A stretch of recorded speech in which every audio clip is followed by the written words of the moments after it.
Welcome to the Civil War Center podcast. Learn about the battles, events, and people that shaped the turning point in American history. I'm your host, Andy Lucian.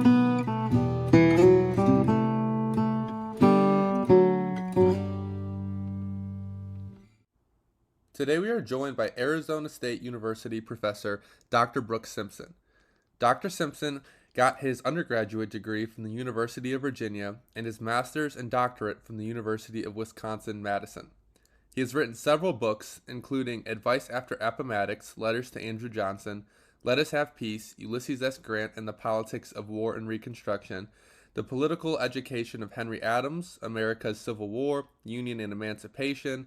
The list goes on and on. Dr. Simpson joins us today to talk about the summer of 1864. We will discuss Grant's Overland campaign, the Battle of Atlanta, and the election of 1864. Without further ado, we will begin our discussion. Today we are joined by Dr. Simpson of Arizona State University. Thank you for joining us. How are you today? Just fine. How are you? I'm very good. I appreciate your time. So today we're going to be talking about the summer of 1864. And for our listeners out there, this is a pivotal moment in the Civil War and in American history. A lot of major events we will discuss: the Overland campaign as Grant heads east from the west, as Sherman takes over command of the Western armies out there and captures Atlanta, and as Lincoln kind of sits on the edge of his seat to see if he's going to win re-election. A lot going on here. So the first thing I kind of want to ask you is, after 1863, Lee invades Gettysburg, invades the North. We had the Battle of Gettysburg, and he retreats. Now, a lot of people like to simplify the Civil War and kind of say this is the turning point. You can even throw Vicksburg in there. Vicksburg falls at the same time. But the Southern Army's not done yet. So after Gettysburg, is the South still have a fighting chance? Do they still have a good chance of winning? Or are they just kind of hanging on to a pipe dream at this point? I think the Confederacy has a very good chance of winning, actually. The Confederates thought they did, by and large. Robert E. Lee, in fact, looked forward to renewing offensive operations in 1864. And their target, Lee, for all his military skill, was not unaware of the political dimensions of military operations. He knew that Lincoln's re-election would be jeopardized if there were more Confederate successes, that Gettysburg was a setback, but that didn't mean that the game was up.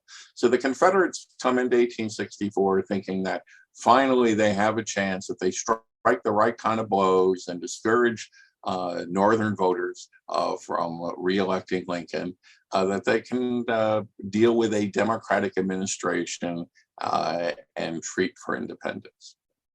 So Lee's not looking here to outright beat Meade or Grant. He's looking to beat them in the polls. He's hoping to win that election. Yeah. Military victories are only useful to Lee if they lead to something else. And that's something that Lee had understood by this time, that he had won, for example, sensational military victories at Fredericksburg and Chancellorsville, but that they really didn't have a lot of impact on the course of the war. They certainly did not brighten Confederate chances for the long term. And he understood that Gettysburg was a setback, but by no means did he think that what had happened at Gettysburg was a turning point, that it was a high watermark, that it was the beginning of the end. He was actually fairly optimistic as 1864 began. Yeah, and so another thing that happens as 1864 begins is this bright general from the West, Ulysses S. Grant. He gets promoted, 3-star general, first since George Washington. He takes command of the Army of the Potomac. Obviously, Meade is still in command, but it's not an independent command. So he's going to kind of turn the tables now and go into the South and invade the homeland. So as we set up this Overland campaign in the summer of 1864, what advantage do you think Lee has in terms of terrain? He's on his home state as opposed to Gettysburg and the invasion of the North. Is this going to play in his favor? Well, remember, the Confederate military operations are not just limited to Virginia and Robert E. Lee, although Lee does appreciate that much of the public relations offensive tends to focus on Virginia. Lee's perspective is a really simple one, that he's undefeated when he fights in Virginia. And that he believes he can once again check the United States advance into central Virginia, crossing the Rapidan and Rappahannock rivers. That Army Potomac had tried to do that twice and been driven back both times, so why not a third time?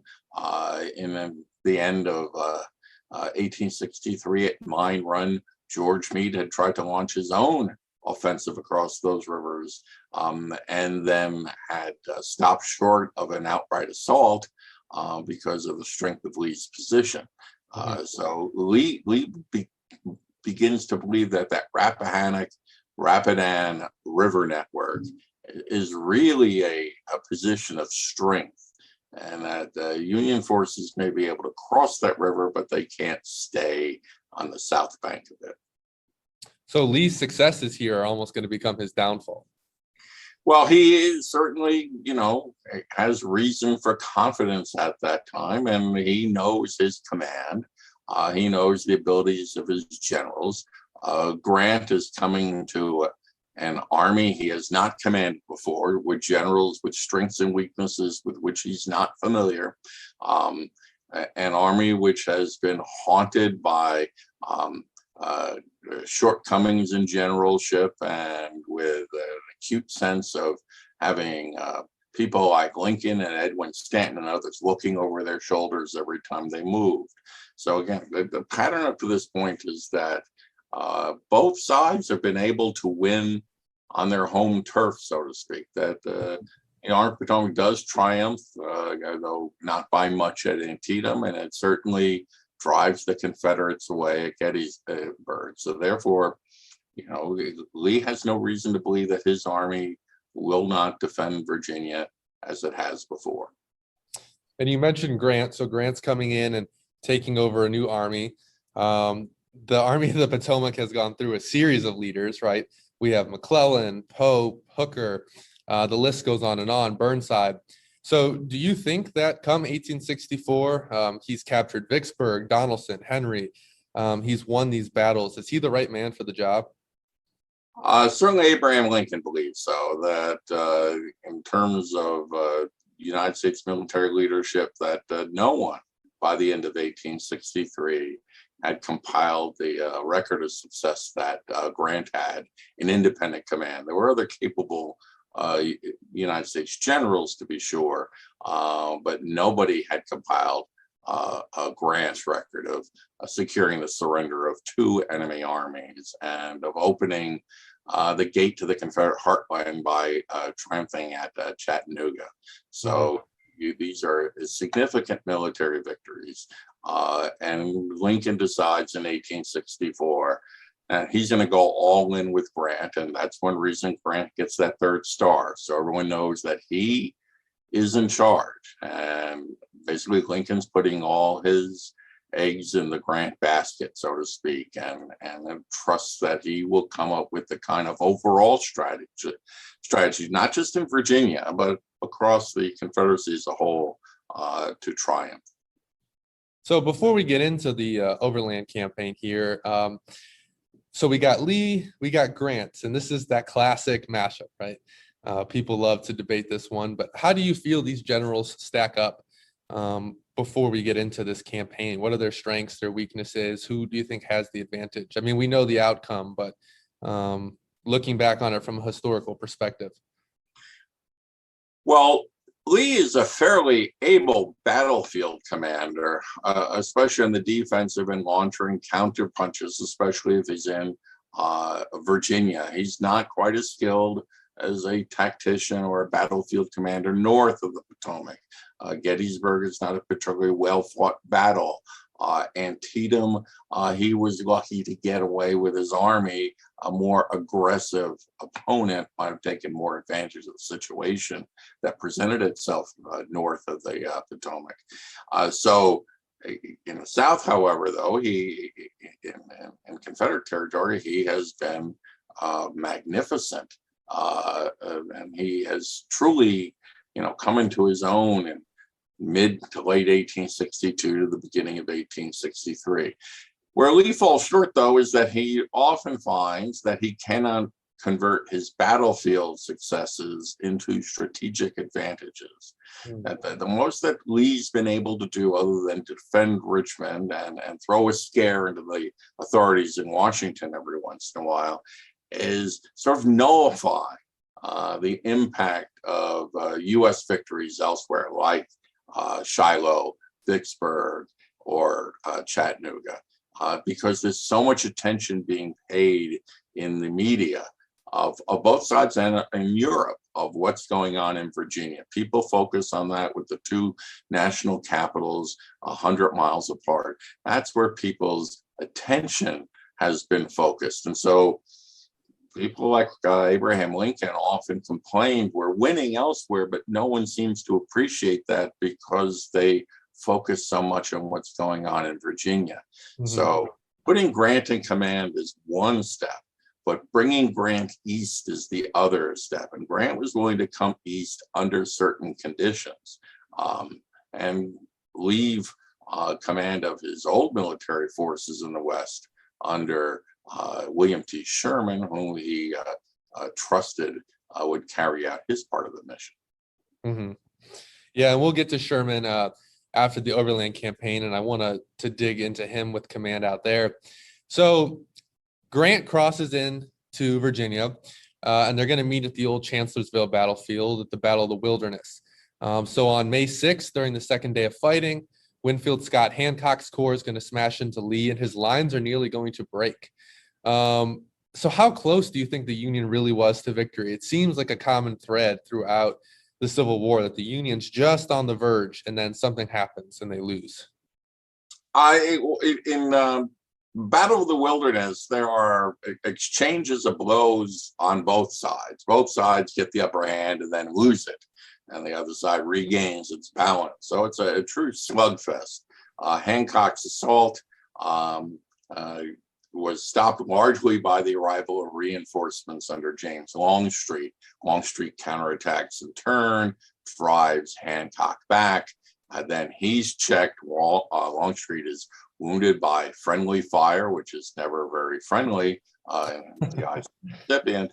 And then the Confederates launch an evening attack against the Union right flank, which achieves a little initial success, largely because it's dark, but peters out. And so at the end of those 2 days of combat, both sides had chances.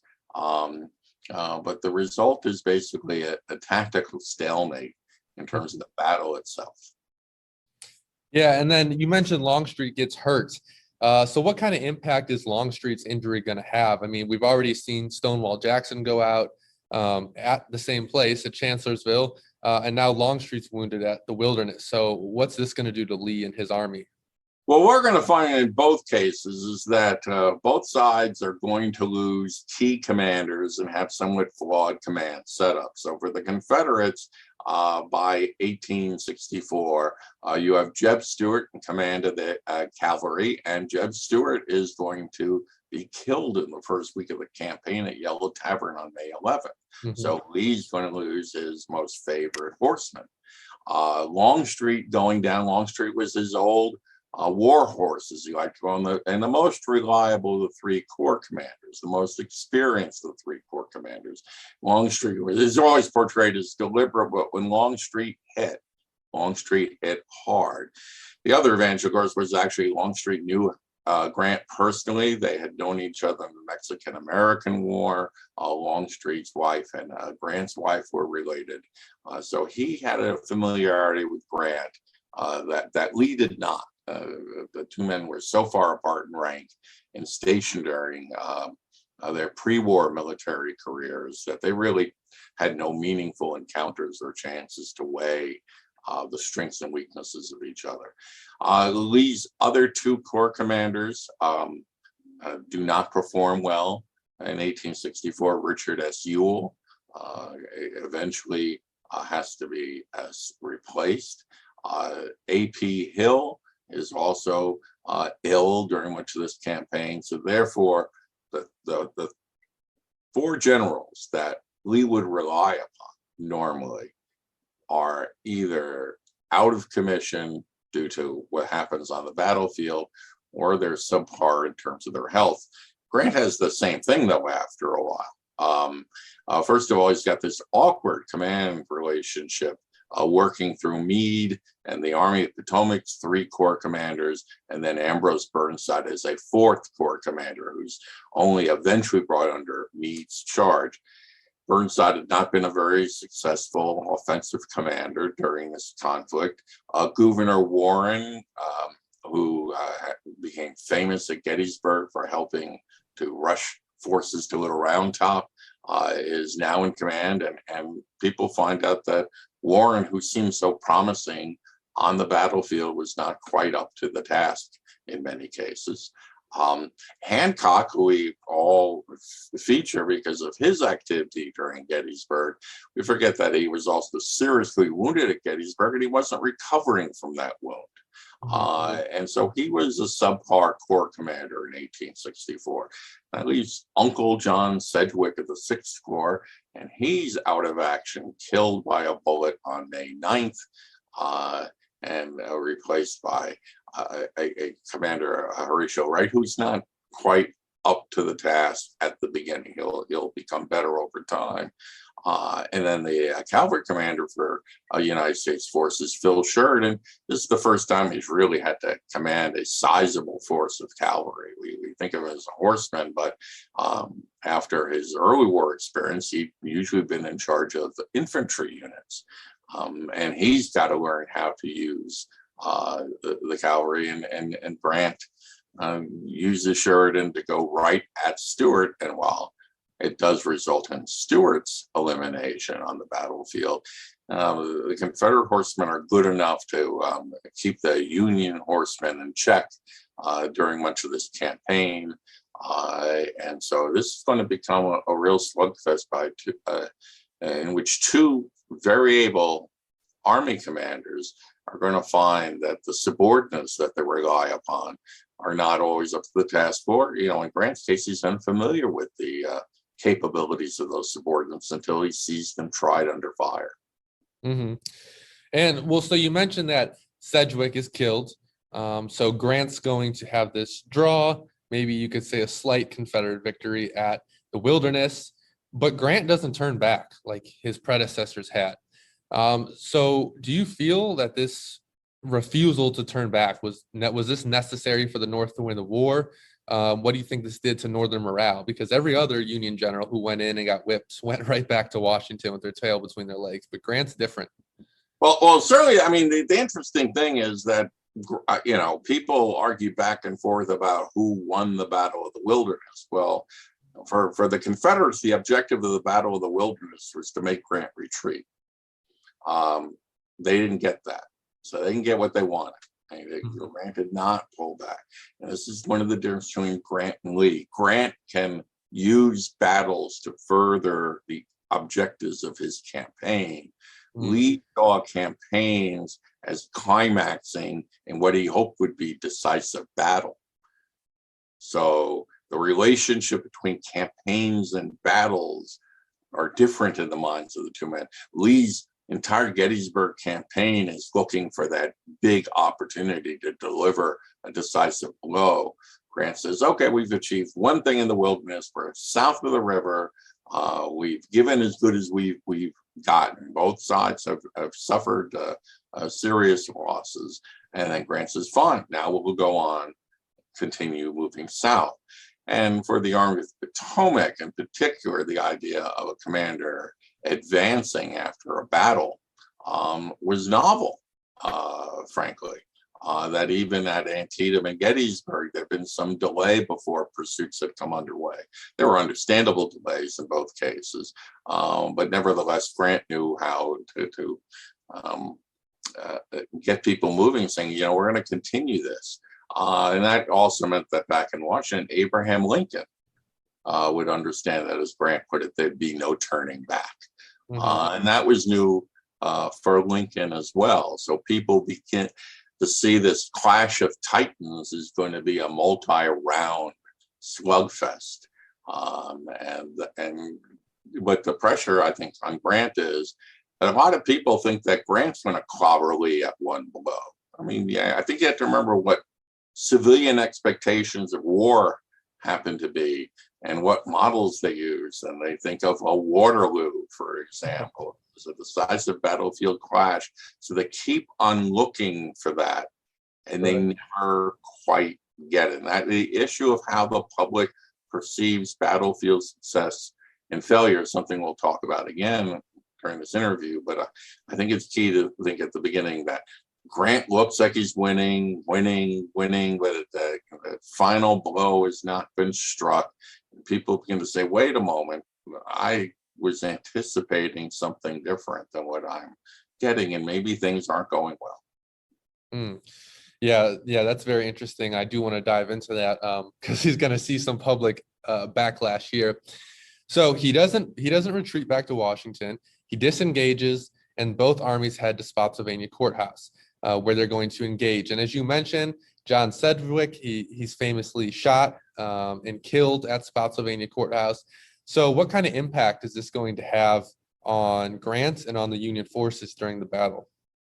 Oh, well, Sedgwick, was beloved by his men, but it wasn't clear that Sedgwick was actually excellent battlefield commander. But Horatio Wright is going to take some time to get up to speed, because commanding a corps is different than commanding a division. We see that during the war. Very capable division commanders are elevated to corps command. They're not always very good at it. Sometimes they're elevated to army command, and they're not very good at it. Because there are different kinds of responsibilities there. So I don't think Sedgwick's death is that critical. What I think becomes critical, and you begin to see it at Spotsylvania, is that Grant begins to rely perhaps too much upon the Second Corps under Winfield Scott Hancock to deliver his major blows, because now he's a lack of confidence about Gouverneur Warren. Who seems hesitant on the battlefield, a little too curious about what other generals are doing and the like. And they're beginning to find out that Warren, who Grant once thought very highly of, might not be the best man in that position, that he might have served well as a chief of staff, for example, but as a corps commander, he's not up to snuff. And Ambrose Burnside is a problematic corps commander. So you're somewhat stuck with these people, because at the same time that they're problematic, you've got to make sure that if you move them out, the next person can do that job. And that's not always clear. And of course, when you move that person out, then someone else has to become a division commander and the like. This is not Grant's army yet. It's still George Gordon Meade's army, and it's still an army that has a lot of interesting infighting. Yeah, so they engage here at Spotsylvania. They have this change in command under Sedgwick, and then fighting is going to continue. And the most famous fighting is going to take place at the Mule Shoe. And again, Lee's army is going to be close to destruction, but they regroup and they push the Federals back. So what do you think accounts for this Confederate resilience, this scrappy fighting? You know, it's 1864. They're running short on food. They're starting to see desertions. So what do you think accounts for this Confederate will to fight? Well, first of all, I think one thing for the Confederate will to fight is the physical presence of Robert E. Lee at both the Wilderness and Spotsylvania, and rallying his troops, something he really hadn't had to do before. I mean, he put his life at risk. That's how desperate things had become. He didn't need to do that before. But for all the gallantry of the Confederates, they're fighting on the defensive. They're fighting a war which now embraces field fortifications and entrenchments. And the pressure's on the Yankees to attack. And Lee begins to understand that if he launches any attacks, that he's abandoning those advantages. Grant wants to bring him out into the open. And in fact, Lee's made miscalculations, one of which did lead to the Mule Shoe, that he was basically caught by surprise by that assault on May 12th. But the other thing I think is to look at the Army of the Potomac and the Ninth Corps at this time. American military personnel in the United States served for 3 years of service. those 3 years, okay, you start counting from 1861, means that many of those enlistments are up in the spring and summer of 1864. That some of these volunteers have been augmented by conscripts and later volunteers and the like, but there's a significant part of the Army of the Potomac and the Ninth Corps where the soldiers are fighting their last months of combat. And we know from other military conflicts, such as the Vietnam conflict, things called short-termist syndrome. And that is, you've made it through the war, you've made it through 35 months of the war, maybe you don't want to risk your life so much on the 36th month, that final month. And so there are lots of reports of slightly wounded people going back. So we talk about casualty figures, but in a lot of cases, that if you went to an aid station in behind federal lines and you'd been hit by a bullet or scratched or bruised, you were wounded. Well, you have two friends bring you back, and all of a sudden, and maybe those friends don't come back quite so aggressively or so quickly.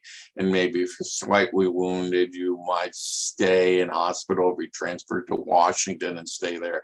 And we know this happened because there were finally orders issued at Washington telling people, you're well now, go back to the front.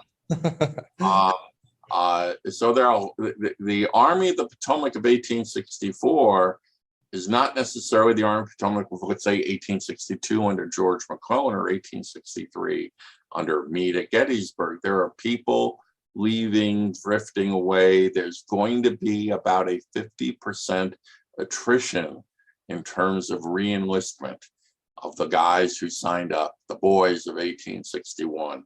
So they're not always going to be so enthusiastic about fighting, and the conscripts that replace them, the bounty hunter jumpers and the like, they're not always so capable in combat as their predecessors. In fact, some of the best soldiers in the Army of the Potomac and the Ninth Corps in 1864, and they started out in the Ninth Corps, were the African-American soldiers who might have been inexperienced and were only being trained. So in that sense, they were raw, but for obvious reasons, their morale and motivation was rather high. And they were committed to a cause that was personal to them. And the people for whom they fought, that went beyond Union, also went to freedom. And it's interesting that Grant and Meade are not necessarily eager to use those troops at first. Grant is more in favor of using them than Meade is. But there's some racial prejudice there, but there's also a reasonable fear that you don't want to use black troops in a situation where they may get cut up, and then you're told you use them heartlessly as cannon fodder. So the fact of the matter is that while the Confederate Army is still fighting, even with the slow erosion of resources and the like, and the fact that it's hard to reinforce them, or the reinforcements will come, and we can talk about why that happens. The Army of the Potomac, there's a sizable part of that army that can't wait to go home. So Lee's objective here to not necessarily defeat the Union on the battlefield, more to defeat their spirit, so Lincoln's not reelected. At this point, it sounds like he's got a good shot at it. Am I wrong? No, you're not wrong. But one of the reasons is because other parts of Grant's campaign fall apart. We concentrate in the Overland campaign. We forget that Grant actually had a larger picture of what he was going to do in Virginia in 1864. And in fact, originally proposed to Abraham Lincoln that what he wanted to do was to leave Meade with a sufficient force to keep Lee in check in Virginia, and then take the force of about 60,000 men and invade North Carolina and cut off the Confederacy from the South, and force Lee either to launch a desperate assault against Meade or come south and abandon Virginia. That home field advantage that Lee had was much more Virginia than the Confederacy as a whole. So Lincoln says, I don't want to do that. And there are interesting reasons, including that looks a little too much like something George McClellan might develop. So Grant says, fine, I'll come up with a campaign where I have a force that goes south through the Shenandoah Valley and will take that way from the Confederacy, but it's commanded by a general who owes his appointment to his supposed political value, a fellow named Franz Sigel. And Sigel fails. He's turned back at the Battle of New Market on May 15 during the Spotsylvania fight. Grant then says, we'll take another army. We're going to build an army called the Army of the James, and that army is going to go up the James River, and it's going to attack Richmond and Petersburg and threaten it. And Lee's going to have to make a decision: do I defend my capital, or do I have to launch a desperation assault against the Army of Potomac? That's what Lee, it would be confronted with had Butler been a capable field commander. Benjamin Butler, again, owed his commission and his seniority to his perceived political importance. And so what we find out in 1864 in Virginia with these two subordinate offenses is we've talked about the political context in which these operations are taking place. And here are two generals who owe their command to their perceived political importance. They fumble their combat assignments, which leads to a negative political impact about this. And it also forces all the attention upon Grant. At the same time, Lee can pull people from these other operations now that he's triumphing, get reinforcements. So the campaign that we see evolve is not the campaign that Grant had planned to have when the spring campaigning began.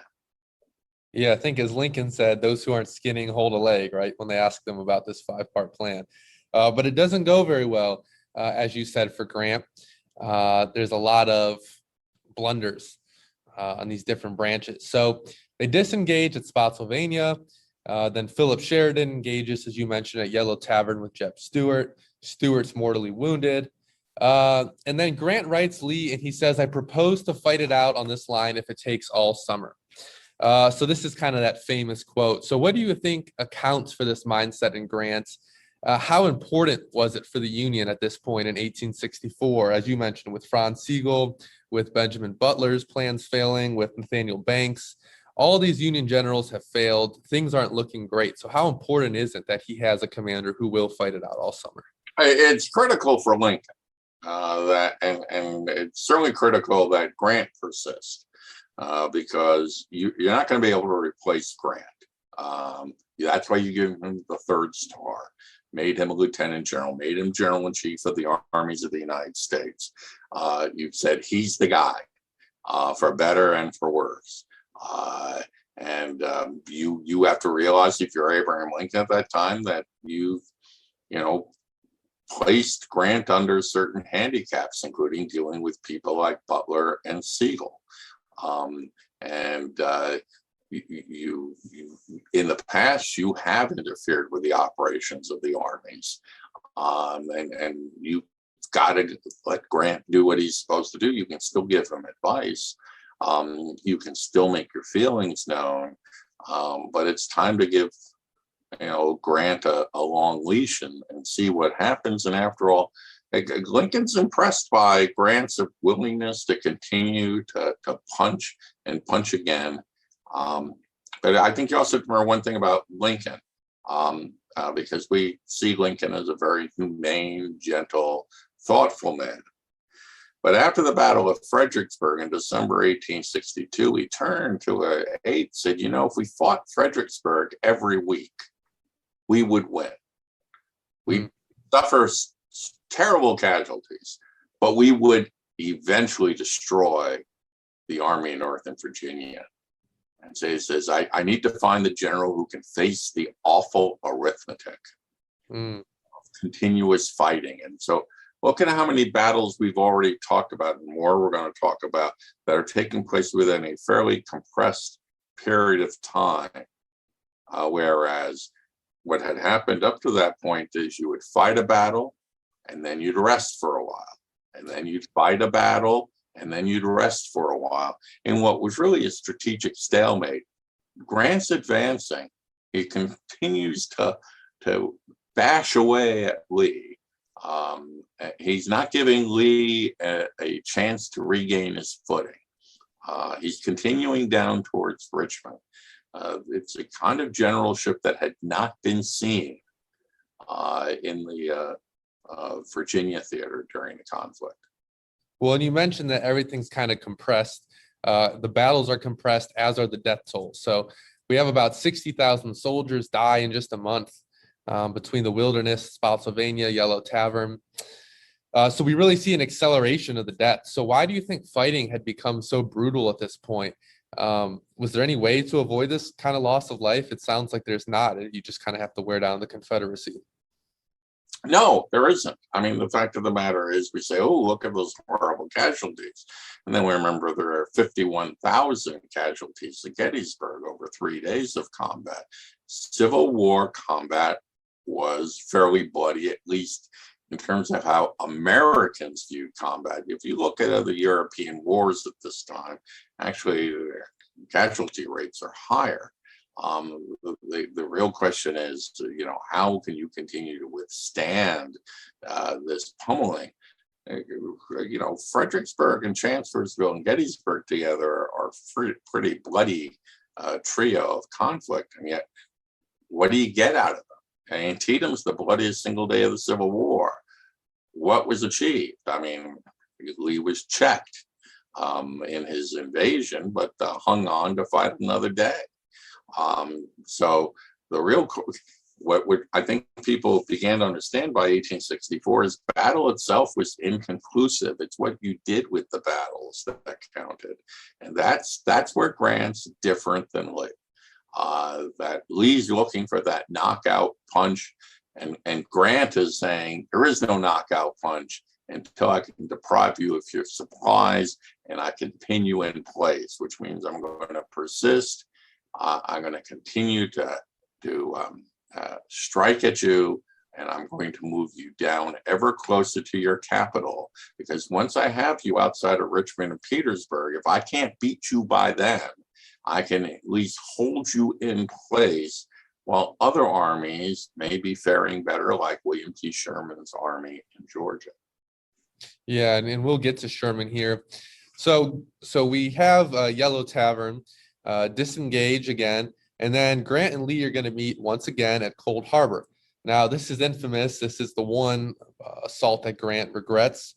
Grant orders a frontal assault on Lee's men, who are heavily entrenched, and we're going to see 12,000 usual Union casualties to just 1,500 for the Confederacy, and this is a disaster for the Union. So why do you think Grant made the decision to make a frontal assault when these Napoleonic tactics throughout the war had already become so outdated? Is he frustrated that he hasn't beat Lee at this point? Is he trying a July 3rd repeat where he hopes if he just hits them hard enough, they'll break? What plays into this decision? He actually is fairly optimistic because they thought that Robert E. Lee had opportunities to strike back at North Anna between Spotsylvania and Cold Harbor and had not done so. And the sign he got was that perhaps the Confederates are losing their aggressive edge, and one more attack might push them over the edge. Now, during what's called the Battle of Cold Harbor, which if you look at the U.S. military records is June 1 through 12th. There are about 12,000 casualties, dead, wounded, and missing. But the assault itself on June 3rd, that has received so much attention in myth and lore about the American Civil War. More recent studies have suggested perhaps we've exaggerated the casualty toll. And we've also exaggerated these almost horrific tales of 7,000 men felled in 30 minutes and the like. So as we've looked at the battle, as opposed to simply assuming the results, we see a somewhat different thing. There are fewer people who get, fewer the attackers fall at Cold Harbor than fell on July 3 at Gettysburg. And the real question is, what's the overall impact of this? Grant regrets the assault, not just, he understands that, fighting means people die. And that's an awesome responsibility, terrible responsibility for a commander to shoulder. But when you don't get any results as a consequence of all that human sacrifice. That's the tragedy, that you're not able to do that. And at Cold Harbor, basically the United States command system breaks down. That Grant gives orders to Meade, who is in charge of the military operation itself, and Meade issues orders to his corps commanders, who by and large don't do their jobs of reconnoitering, seeing where the enemy is strong, where the enemy positions located, where the entrenchments are like.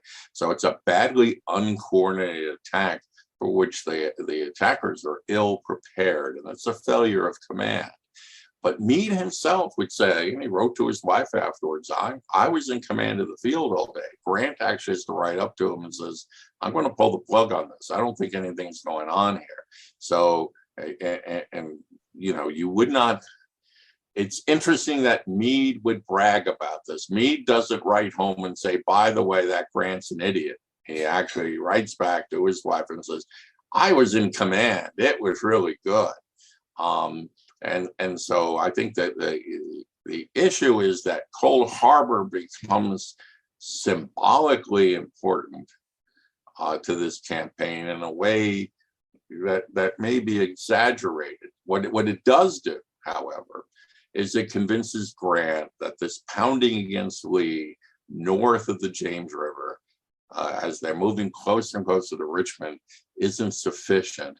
And he's always had plan B in his back pocket, and that is if you don't beat them north of the James, you cross the James River, head south, threaten the city of Petersburg, because if you take Petersburg, Richmond is isolated and will fall. Yeah, well, Grant, after Cold Harbor, gets this reputation in the Northern press as a butcher. This is something that's going to continue. So I don't want to put words into your mouth, but it sounds to me that you feel this isn't true. He's not a butcher. He's just doing what needs to be done. Is that fair? And perhaps even some of the reanalysis of Grant in recent years, which share now with Ron White, that he's not a butcher. He was a strong battlefield commander. Do you agree with those? Well, butcher means two things. Butcher means two things, and I think we've now had about 30 years of revising and reassessing Grant in a number of areas, and Ron White did a good job of bringing some of that together, and Ron Chernow has offered a very readable synthesis of about 3 decades of Grant scholarship. What I think we've learned, however, as we go through this, is number one, we associate the term butcher with heartless, mindless, almost plodding ahead ham-handedly.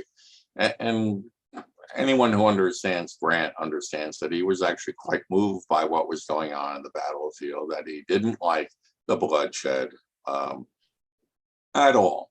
And would have loved to have done something different, but he knew that for various reasons he was going to have to fight the way he fought again.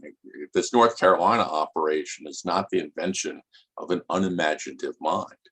And the Vicksburg campaign, there are fewer people he loses during the entire Vicksburg campaign than are casualties at Cold Harbor. So you look at Grant was actually could be very skilled when it came to these issues. The other point, though, is that all these battles are taking place within basically a 40 to 50 day period. But the result of those battles is that Grant has Lee pinned around Richmond and Petersburg, and with serious manpower and supply problems. The problem for Grant has been that in the process, he's also worn his army down a bit. And the popular perception of what's happening is, oh, the two armies are bogged down. It's a siege. Gee, didn't McClellan do that several years ago, which he really hadn't. And he'd been driven away rather easily by Lee. But it looks different because people are looking for that one big battle. And what you're finding out in 1864 is you can't have that big battle. that it brings decisive results and brings the campaign to a close. Rather, you're pounding away. Maybe you get lucky, maybe something happens, but the odds are you're going to be stuck. Grant almost captures Petersburg when he tries his move. Once again, subordinates begin to fumble lost opportunities, and so you're stuck with a siege that looks like a stalemate, but it's a much different stalemate than had prevailed in the Eastern Theater up to this time. And Grant's got a strategic advantage in 1864 that no Union general had up to that time in the Commonwealth of Virginia. Yeah, and it's inevitable to have some fumbling, I would imagine, by 1864, with the amount of casualties and battles you faced. You're going to have a lot of commanders who are out of commission. So as you mentioned, the fighting kind of settles down outside of Petersburg, and then they decide to make this infamous decision to tunnel under the Confederate lines, blow a hole in the defenses, and it's initially a success. They do blow a hole in the defenses, but they fail to seal the gap. And Grant and Meade had decided to, well, actually, Burnside had trained a regiment to send in of African-American soldiers. And then Grant and Meade decided to send in a white regiment instead. And this white regiment wasn't trained for this mission. So what do you think accounts for this last minute change? Is it racist ideology? Is it, as you mentioned earlier, not wanting African-Americans to be cannon fodder? What goes into this decision? Because this kind of fumbles the whole operation. Well, different people make different decisions, and so there's an African American division that's trained for this operation, but it's not clear how much training they'd actually undergone. By this time, Grant is actually fairly convinced that African American troops can more than hold their own on the battlefield because they had been engaged in other battles during the campaign and would be down the road. Meade's not quite so sure. And there's also some doubt about whether Burnside is a capable corps commander at this time. And so it is Meade who says, we don't want this with a cannon fodder.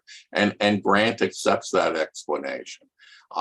Then the commander that is assigned to this is chosen by a lot. They draw straws. And the fellow who wins, so to speak, James Leddy, is an utter incompetent and a drunkard. And rather than have his men take advantage of the hole to go around the hole and drive the Confederates back, soldiers simply go into the hole and can't get out. And so it's like shooting fish in a barrel. I think if Grant's going to be blamed on anything in this, and you could say, gee, he should have used the African American soldiers, but we don't know what that result would have been. It probably would have been that Grant did not carefully supervise this operation, because by this time he was familiar with the shortcomings of Meade and especially Burnside, and to leave this in their hands, especially when you're drawing straws for who's going to be the lead division.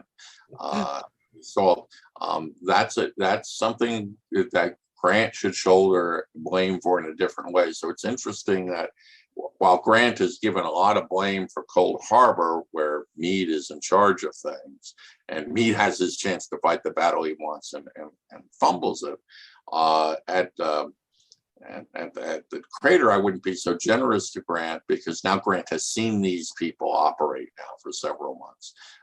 And he would have been wise, I think, to have paid a lot more careful attention to what was going on. And he's saddened by the result. He thought that was an excellent opportunity to score a decisive outcome. He had mined underneath the Vicksburg fortifications as well. So it was a sad opportunity lost. And so this is another blunder for the Union. So now we've taken a look at the Wilderness, at Spotsylvania Courthouse, Cold Harbor, Petersburg, and things, like you said, there's not that decisive blow they want to see. So if we could pull a pin out at this point, What do you think the mood of the nation is, and specifically the presidential election, right? Lincoln's looking to win a second term in office here. Do you think he stands a good chance at this point, 1864, if things continue down this path? He certainly didn't think he did.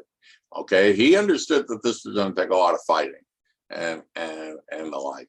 But the appearance of a stalemate and the casualty list, however necessary, it's Lincoln who all of a sudden isn't able to face the awful arithmetic. And he says, could you do these things with fewer losses? And Grant's reply is, no, really, that, unfortunately, this is the cost of war. And if you want something different, you got to take different risks.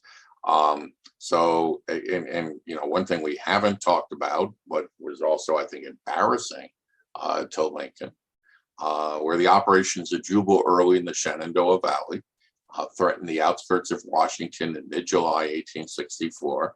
And then at the same time as the Battle of the Crater, Early and other Confederate forces had re-entered Pennsylvania and actually burned down the town of Chambersburg at the same time. And this is humiliating. There's still some Confederate force on the loose that, if nothing else, looks like an irritant. So by the end of July 1864, Lincoln's in trouble. He knows this. The Democrats are saying that the war is a failure. They're moving to nominate George McClellan, the symbol of all that's wrong with the Union war effort, as their presidential candidate. There is pressure being placed on Lincoln to abandon emancipation as a requirement for peace negotiations with the Confederacy. And in fact, Lincoln sort of mismanages some of this during this time. He entrusts people to talk to Confederate authorities who basically embarrass their United States counterparts. And so it looks like Lincoln, in the eyes of many Northern voters, is asking white people to die for Black freedom. And given the racial attitudes at that time, a lot of white people are saying, why should I sacrifice my husbands, my fathers, my sons for Black people? And so he's actually getting advice from certain people that he should drop emancipation as prerequisite for peace negotiations. And the Confederacy shows no actual interest in surrendering whatsoever, and the Confederacy would have shown no interest whatsoever in abandoning slavery, because without slavery, why is there a Confederacy in the first place? This is becoming a big issue for Lincoln. It doesn't look good. Public perceptions of the military situation in July are that Confederates can still march north of the Potomac and conduct irritating raids and scare people. That Grant is in a quagmire, stalemate against Lee. That although Lee cannot pull a rabbit out of the hat as he has before, he is still dangerous. And they look elsewhere, and they look out towards Georgia, and William T. Sherman is conducting a siege of Atlanta, and that looks like a stalemate. So where's that hopeful attitude of the spring where one big battle, we're going to win the whole thing? That's not what it looks like at that point. And so the public begins to say, maybe this isn't working. Maybe we need to think about something else. So at that point, I would argue, Lee, at that moment, looks like he's winning because he's gotten inside the heads of the Northern voter. Unfortunately for Lee, the election's going to take place in November. It's not going to take place in August. So Grant still has some time to produce results. And he does, because finally the long-term strategic plan proves successful. Yeah, and I want to talk about Jubal Early here in a second, but I want to talk about a Lincoln quote first. So he writes his cabinet and states, "It seems exceedingly probable that this administration will not be reelected. Then it will be my duty to cooperate with the president-elect to save the Union and the election and the inauguration, as he will have secured his election on such grounds that he cannot possibly save it afterwards." So if Lincoln hadn't won this election, if McClellan is elected, what are his plans? So what's his platform that he's running on? What do you think the Union would look like if he takes the reins? Well, it's interesting. If you look at the wording of what's called the blind memorandum carefully, it doesn't actually say that George McClellan would surrender so much as the situation that made a McClellan victory possible might force McClellan's hand. McClellan had actually made very clear that he was still committed for a war of reunion, that he still believed in the destruction of the Confederacy. He was not, however, committed to emancipation, and in fact thought that was a divisive issue, both in the Northern public and, of course, among Confederates. He said that will embitter them still more. So his attitude on emancipation would have been significantly different than Lincoln's, because he believed that, in fact, it was a negative. Now, what would have happened had McClellan won? Well, first of all, we'd have to think, what is supposed to happen in those winter months between Election Day and March 4th, 1865. And just Lincoln would be a lame duck, and he might want to push forward, but other people might say, well, let's let the new guy have a chance.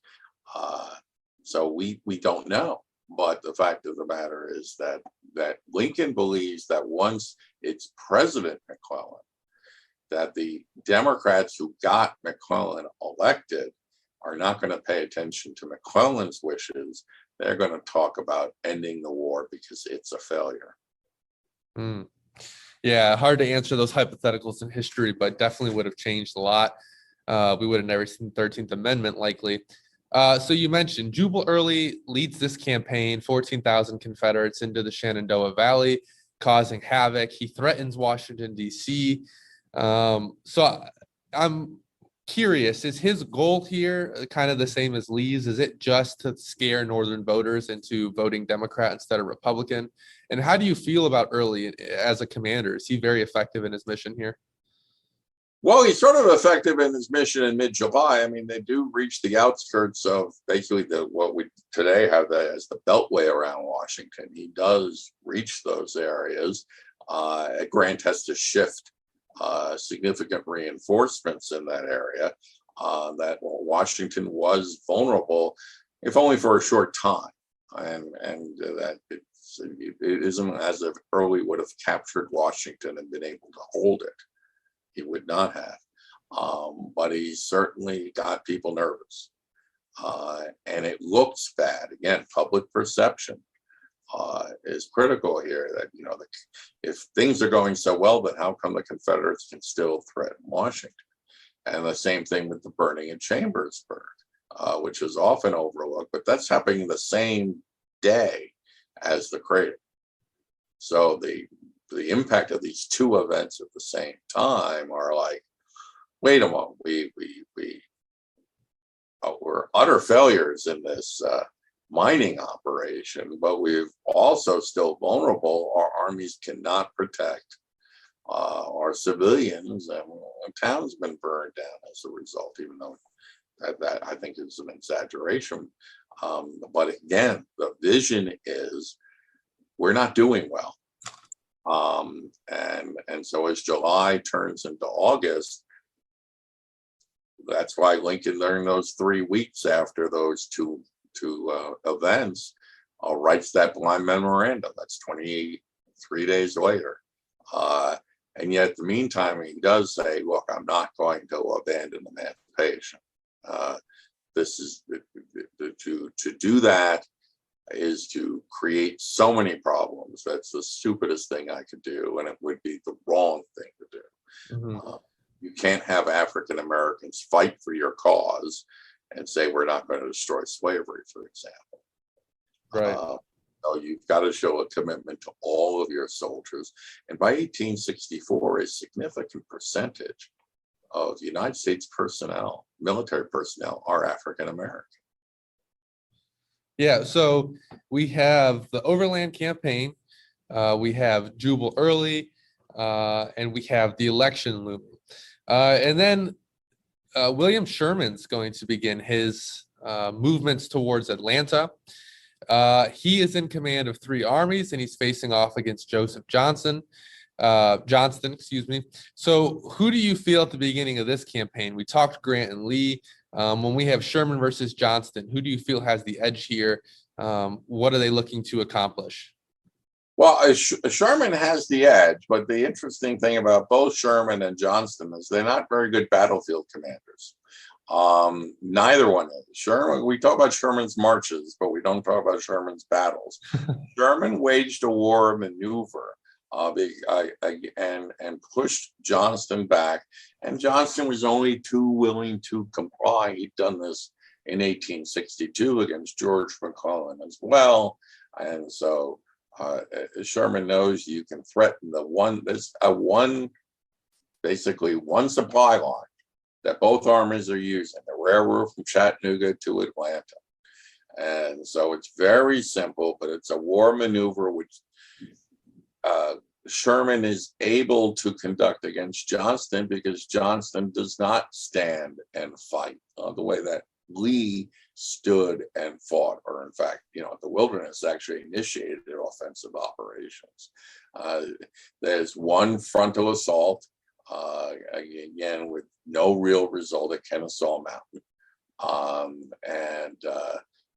Sherman realizes the frontal assault's not going to work, but by mid-July, his forces are reaching the outskirts of Atlanta, just as Grant's forces are outside Richmond and Petersburg. And at that moment, the Confederate President Jefferson Davis decides to appoint a new commander to stop Sherman outside Atlanta. Yeah, so Jefferson Davis appoints John Bell Hood. Obviously, he wasn't a fan of Johnston to begin with. Do you think this is a smart decision? Is this a good maneuver to put Hood in command and get rid of Johnston?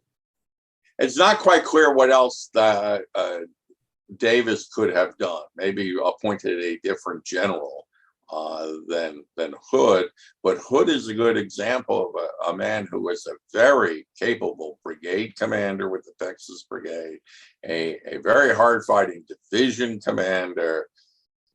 As a corps commander, he was slipping a little bit. As an army commander, he was probably in above his head. But had he retained Johnston in there, he had no faith in Johnston. Johnston was not willing to give any guarantees that he was willing to attack Sherman at all, and really had no plan about how to keep Sherman outside of Atlanta. Had Johnston stayed in command, Sherman still would have taken Atlanta, would be my answer to that sort of counterfactual. Were there other Confederate generals around who could command armies? Maybe, but maybe not. And again, there are people that,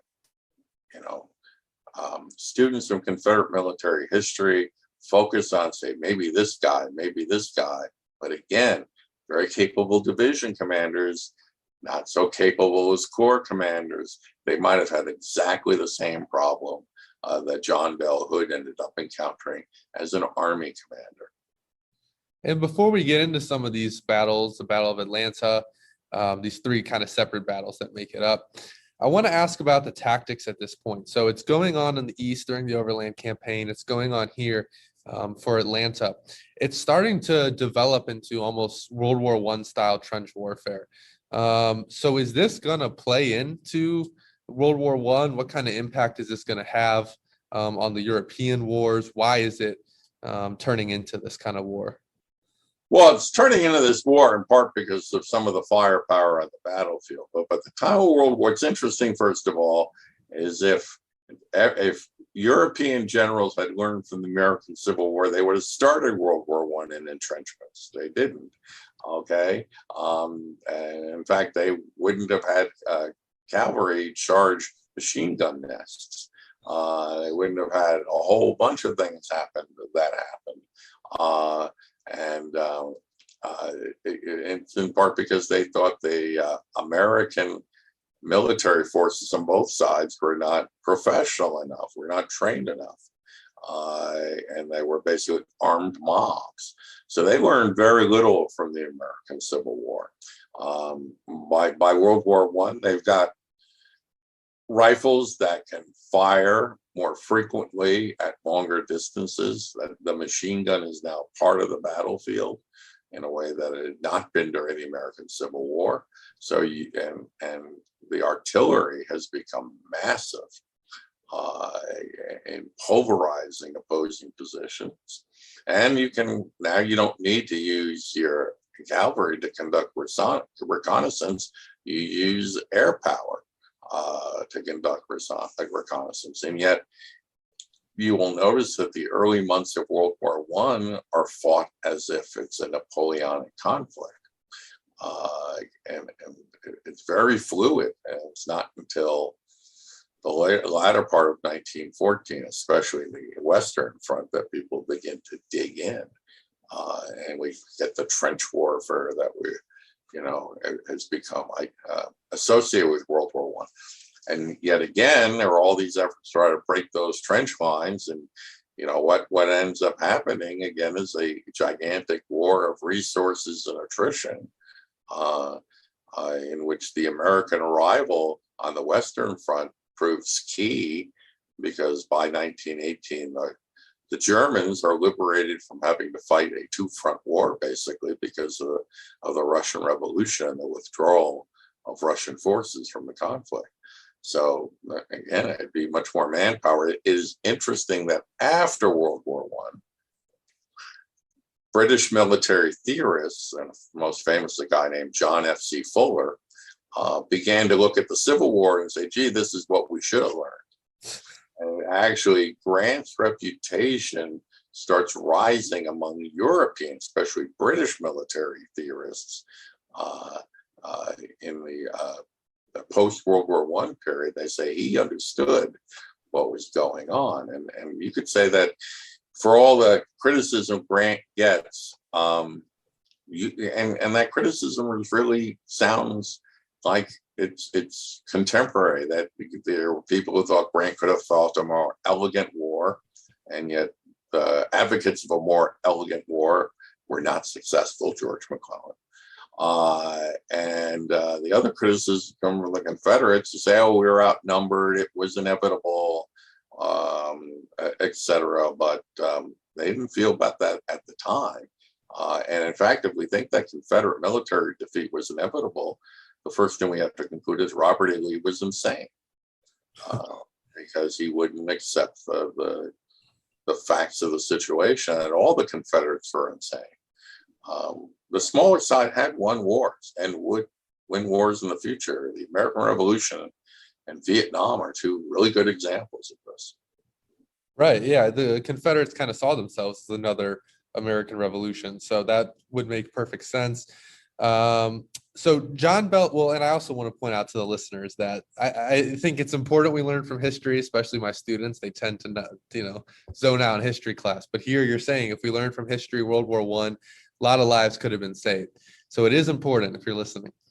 But so John Bell Hood takes over. He goes on the offensive. He tries to attack Corps Commander General Thomas's army at Peachtree Creek. He tries to flank the Federals at the Battle of Atlanta on the 22nd, and then he attacks Howard's army at Ezra Church on the 25th through 27th. So he's being very offensive-minded, very aggressive, a lot different than Johnston, who was constantly retreating, and that's what he was being criticized for. So do you feel this is the best strategic move here, or should he have perhaps tried to be a little more defensive like Lee was being and try to bleed Sherman and these three armies he's in command of? I think the problem is that Hood doesn't have a lot of choices. If you sit there, then you allow Sherman freedom of movement to cut off Atlanta's railroad links with the rest of the Confederacy. You have to push back at some point. Even Johnston had pushed back in 1862 at Seven Pines, where he was wounded. So you'd have to, the issue for Hood, I think, is was he reckless in his attacks? Were they not well thought out? Were they ill planned? And they didn't have the staying power to deliver the kind of blow that Hood had to deliver, but I think there was a lot of expectation that the Confederates had to do something. And in Lee's case, it was early, Jubal Early's operations, because Lee doesn't conduct very impressive operations against Grant in the Richmond-Petersburg sector of Virginia. So what are you going to do? But if you sit there, sooner or later, you're in trouble. So it's everyone is very good at playing armchair general and saying this is what they should have done. Right. But it's not clear that what you think they should have done would have been any more successful. I think what people overlook is that Grant had a Sherman and Lee did not. Mm-hmm. That Lee, before it, a capable corps commanders who failed in independent operations once they had to command significant armies. In the case of Longstreet, Jackson had done well in the Shenandoah Valley, but those armies were more of the size that Jubal Early was maneuvering around. And basically, Jackson succeeded because the Union forces never got their act together in the Shenandoah Valley. Mm-hmm. But one of the keys to Grant's strategy is that he has somebody who will execute his plan in Sherman. And an army, and a trio of armies, several of which have been battle tested and are commanded by very capable individuals. He basically has beaten the Confederate Army of Tennessee like a drum for several years, and he can trust Sherman to continue that work. And so it's not like that army had done well against Grant and Sherman in the past. Mm. Well, so Hood tries these kind of desperate attacks. They fail. And then after a 5-week bombardment of Atlanta, Hood has to abandon the city on September 1st through 2nd. So by the time we kind of get to the end of the summer of 1864, things didn't start out well for the Union. Grant's 5-part plan, 3 of them have already failed. The Overland campaign's sitting in a stalemate in the Eastern Theater, but something finally gives in the West with the fall of Atlanta. So what does this do for Lincoln's chance at re-election? Is this going to help him win the election? Perhaps is this the most important thing that helps him? Well, yeah, but once again, I think it's really important to understand how public is viewing things versus what's really going on. Once Atlanta was besieged by Sherman, and Sherman began systematically cutting the railings that held Atlanta, the rest of the South, and gave it its strategic value. Atlanta was useless. But the idea of entering an enemy city that had been abandoned. Remember, John Hood's army gets out of there and is still a military threat.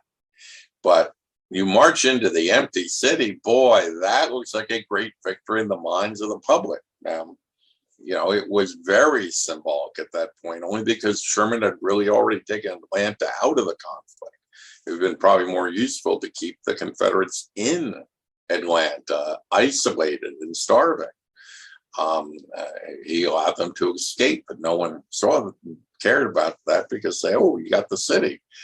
And then several weeks later, Phil Sheridan finally, now put in command of all the forces around Washington, goes out after Early. He's taken his time, but finally he does so, a little prodding from Grant, and smashes Early at a really, dramatic battle at Winchester, and then another one at Fisher's Hill, and then a month later at Cedar Creek, even a more romantic battle with poems about Sheridan coming to rescue the situation and the like. And those conflicts fed the romance of war that persist in the eyes of the Northern public. And so they looked like victory, they smelled like victory, they tasted like victory. And in this case, the Grant's great achievement was to tell Lee, you're not going anywhere. Mm-hmm. They're not going to be able to flip the table again, turn the tables on us. You're stuck. Lee could not pull his rabbit out of a hat. And so all of a sudden, people begin to say, see, I guess the plan's working after all. And because the continuous coordinated pressure that Grant's strategy called for, sooner or later, the Confederacy was going to collapse somewhere because they didn't have the manpower. And the question was, could you do it in enough time to assure Lincoln's reelection? And if you could, and that's, if there's any fault going to be assigned to Hood, it's that Hood's attacks wore down his own army a bit to the extent that he might not have been able to afford those kind of losses, and hastened this process to make sure that the Confederacy cracked somewhere in time for the Northern public to give Lincoln 4 more years as president. So by the time the summer of 1864 winds down, that's kind of the mood in the North. But what's the mood in the South? Are they still clinging to a chance for victory, or are they kind of realizing it's inevitable at this point? I think after Lincoln's reelection, they begin to say, "Uh-oh, now we're in trouble," because they don't always have an accurate assessment of the situation. Civil War newspapers are notorious for not being accurate purveyors of the situation. And so, yeah, they thought, gee, that's too bad. Atlanta fell, but, Lee's still there. We're going to be able to be fine. And, we still think the Democrats are going to win. And then the results come back, and Lincoln wins re-election, and people all of a sudden say, oh, I think we might be in serious trouble. And yet, and to the extent that, now Confederate authorities are openly talking about enlisting African Americans in their own armies, and the opposition of that is, well, if we're going to do that, why don't we just give up? The whole rationale for why we did this is going out the window if we enlist African Americans. So, but I think a key thing about the election of 1864, which shows the narrowness of Union victory, is that after after Atlanta, after Mobile Bay, after Winchester, after Cedar Creek, people look at the electoral vote and they say, boy, Lincoln got 212 electoral votes to 21 for George McClellan. That's an overwhelming victory. But in the popular vote, and remember, the South isn't voting in this election, Lincoln only gets 55% of the popular vote. So that means if 1 out of 20 people had changed their minds, it would have been a dead heat in the popular vote. So even with all those military successes, Lincoln's margin of victory in 1864 is not tremendous. That's kind of long-term consequences for Reconstruction when you begin to understand that a lot of people who voted for Lincoln were not voting for the destruction of slavery, and certainly not for the equality of African Americans. They were voting to preserve the Union, and they believed that McClellan and the Democrats would not do that. Right. So McClellan's their choice to preserve the Union, but not have to give African Americans equality. That's right.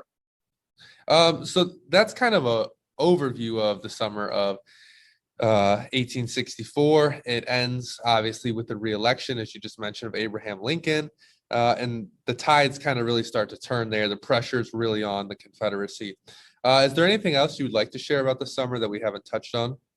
Well, I think, first of all, there are moments of great determination by both Lincoln and Grant. Grant persists in his military operations. He's not deterred by momentary setbacks. Lincoln is not deterred by faltering political hopes from restating his support for emancipation. He's willing to go down fighting on the emancipation plank if need be. And so both these guys have to make decisions to persist in the course that they've chosen to pursue against what seem to be daunting odds. If there's one criticism that can be made of the Confederates during this time, it's that after the fall of Atlanta in particular, they really didn't have any more magic tricks in their box to pull out in the time between that and Election Day, 1864. It's really not a good effort to try to reverse the course of events. And that is a tribute to Grant's effectiveness as a commander, is to deprive Lee in particular of his counterpunch. And by taking Jubal Early seriously, he diverts troops which would have been earmarked for Richmond and Petersburg. So the siege is going to be prolonged, but those troops are used to knock Early out. And in victories which are dashing and romantic, and we have paintings of them, sculptures of Sheridan riding to rescue his command at Cedar Creek, and poems and songs, and it's great stuff. Grant does one other thing that I think is not appreciated at this time, and Sherman early on, after he takes Atlanta, says, Atlanta is kind of like an albatross around my neck, because my supply line still runs back to Chattanooga, and it's just that one rail line. We're in trouble. And he says, so I want to undertake a march. I want to threaten the Confederacy. I want to get in their heads. I want to destroy things, but I also want to show the Confederate civilians that their government can't protect them.